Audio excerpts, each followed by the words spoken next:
श्री स्वामी समर्थ. तुम्हा सर्वांचं श्री स्वामी समर्थ कृपा या चॅनलवर मनापासून खूप खूप स्वागत.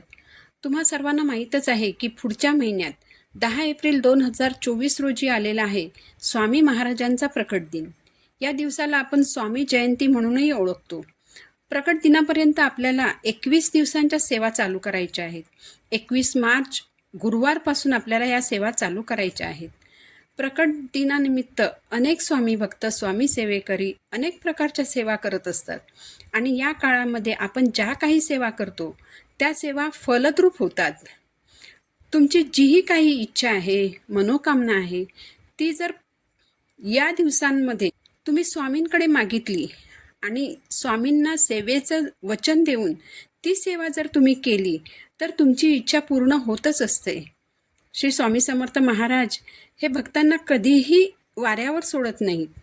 प्रकट दिनानिमित्ताने जर आपण गुरुचरित्राचं पारायण केलं तर त्यासारखी दुसरी सेवा नाही. प्रत्येकाला वाटत असतं की आपण गुरुचरित्राचं पारायण करावं, पण गुरुचरित्र पारायणाचे नियम ऐकून बरेच जण ते पारायण करत नाहीत. गुरुचरित्र पारायण करण्याएवढा वेळ मिळत नाही. हे पारायण जर आपण केलं तर आपल्याला कधीच कोणती कमतरता भासणार नाही, हेही सर्वांना माहीत असतं. जर आपली इच्छा असूनही गुरुचरित्र पारायण करणं शक्य नसेल तर गुरुचरित्रामधील एक अध्याय आपल्याला रोज वाचायचा आहे. 21 मार्चपासून आपल्याला हा अध्याय वाचायचा आहे. श्री स्वामी समर्थ महाराजांच्या प्रकट दिनापर्यंत आपल्याला हा गुरुचरित्रामधील एक अध्याय रोज वाचायचा आहे. आता तुमच्या मनात प्रश्न उद्भवेल की हा एक अध्याय वाचल्याने आपल्या इच्छा पूर्ण होतील का? कारण कधीकधी आयुष्यामध्ये इतकं दुःख आणि त्रास सहन करावा लागतो की देव खरंच आहे का, अशीही शंका येते. पण लक्षात ठेवा, जेव्हा तुम्ही स्वामी सेवा करत असता तेव्हा स्वामीच तुमची परीक्षा घेत असतात. विश्वास ठेवा की इथूनच स्वामींच्या लीला सुरू होतात. ही तुमच्या परीक्षेची वेळ असते. अशा वेळेस स्वामींवरील विश्वास ढळू देऊ नका. स्वामी तुमच्यासोबत आहेत याची खात्री बाळगा आणि तुमची सेवा चालूच ठेवा. तुमचा स्वामींवर विश्वास हवा. एक अध्याय वाचल्याने तुमच्या सर्व इच्छा स्वामी पूर्ण करणार आहेत, हा तुमचा विश्वास स्वामींवर असायला हवा.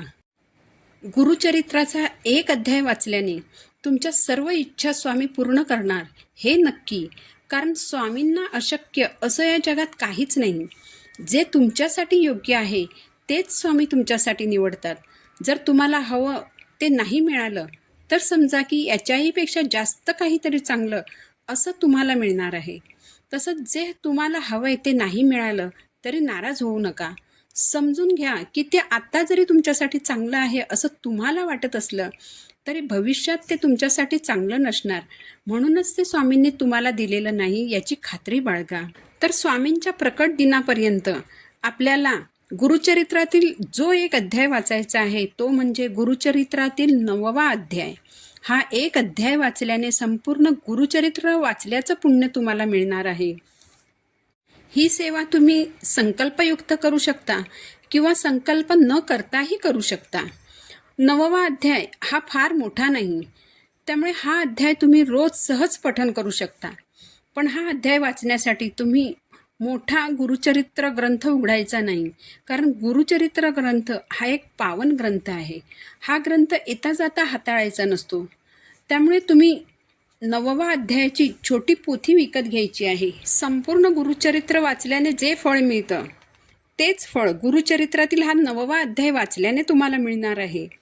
ही सेवा केल्याने तुमच्या आयुष्यातील दुःख कमी होतात आणि जी संकटं येणार असतील ती येतात, पण त्यांची तीव्रता कमी होते. ते संकट तुमच्याकडे येईपर्यंत त्यातून बाहेर पडण्याचा मार्ग तुम्हाला स्वामींनीच दाखवलेला असतो. ही सेवा जर तुम्ही संकल्पयुक्त करणार असाल तर त्यासाठी सर्वप्रथम संकल्प करायचा आहे. संकल्प करण्यासाठी हातामध्ये थोडंसं पाणी, एक फूल आणि अक्षता घ्यायच्या आहेत. आपलं नाव आणि गोत्र सांगून आपण हा अध्याय किती दिवस वाचणार आहोत आणि कोणता प्रश्न सुटावा म्हणून वाचणार आहोत तेही सांगायचं आहे. आणि माझ्याकडून सेवा पार पाडून घ्या अशी महाराजांना प्रार्थना करायची आहे. त्यानंतर हातातील पाणी ताम्हणामध्ये सोडून द्यायचं आहे. हे पाणी नंतर तुम्ही तुळस सोडून इतर कोणत्याही झाडाला घालू शकता. संकल्पयुक्त सेवा करायची असल्याने एक वेळ ठरवून घ्यावी. बसायला आसन घ्यायचं आहे. स्वामींसमोर बसून ही सेवा करायची आहे. संकल्प करताना अखंड सेवा करेन असा संकल्प करायचा नाही, कारण आपल्याला अडचणी येतच असतात.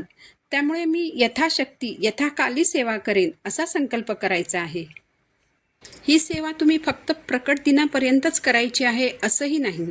तुम्ही नंतरही जेव्हा तुम्हाला कोणती समस्या उद्भवेल तेव्हाही तुम्ही ही सेवा करू शकता. तसंच प्रत्येक वेळेला स्वामींकडून आपल्याला काहीतरी हवंय म्हणून आपण सेवा करत असतो. पण तुम्ही जर स्वामींकडे काहीही न मागता सेवा केली तरी स्वामी तुमच्या सर्व इच्छा पूर्ण करणारच आहेत. आता ही सेवा करताना नियम कोणते पाळायचे ते जाणून घेऊया. गुरुचरित्राचे पारायण करताना आपण जे नियम पाळतो ते हा अध्याय वाचताना पाळायची गरज नाही. जर मासिक धर्म असेल तर सेवा 5-6 दिवस बंद करायची, नंतर 5-6 दिवसानंतर पुन्हा सेवा सुरू करायची. सुतक आलं तर सेवा बंदच करायची. संकल्पयुक्त सेवा करणार असाल तर तेवढे दिवस मांसाहार कडकडीत बंद ठेवायचा आहे. कोणतंही व्यसन करत असाल तर ते संपूर्णपणे बंद करायचं आहे. तसेच या दिवसांमध्ये परान्न घेऊ नये. परान्न खाल्ल्याने बरेचसे दोष आपल्याला लागत असतात. पण जर तुम्ही बाहेर राहत असाल, मेसमध्ये जेवत असाल, हॉटेलमध्ये जेवत असाल तर जेवण ग्रहण करण्यापूर्वी 3 वेळा गायत्री मंत्र म्हणावा, त्यानंतर अन्न ग्रहण करावे. याशिवाय संकल्पयुक्त सेवा असेपर्यंत कोणाला अपशब्द बोलू नये. स्वामी आपले गुरु आहेत, आपण त्यांचे शिष्य आहोत. स्वामी आपल्याला भरभरून देतात, त्यामुळे आपणही स्वामींचं देणं लागतो. तर आपण नियम पाळून मनापासून स्वामींची ही सेवा करूया. माहिती आवडली असेल तर चॅनलला सबस्क्राईब जरूर करा. पुन्हा भेटू नवीन व्हिडिओसोबत. श्री स्वामी समर्थ.